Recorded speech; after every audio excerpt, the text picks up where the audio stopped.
خوابم چو کلابه پراکنده شده، ماننده تار تارتن کنده شده.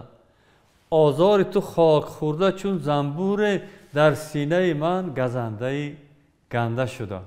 اکو این اول فکر می این چی خیلی بودی؟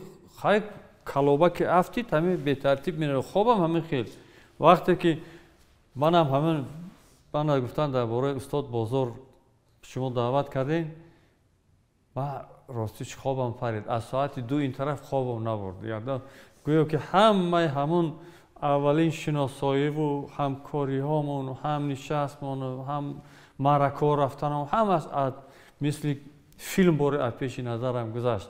همون خوابم چون کلابه پراکنده شده همین شد. و نکو آزار تو خاک خورده چون زنبوری. این چی خیلی زنبور بوده است.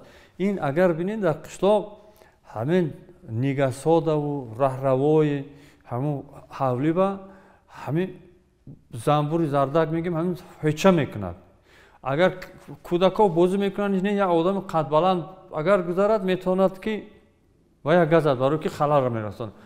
اکو تاجیکا عادت دارن که خاک میگیرن و با همین زنبور میپوشن برای همین هیچه همیده گفته همینجا گم شود.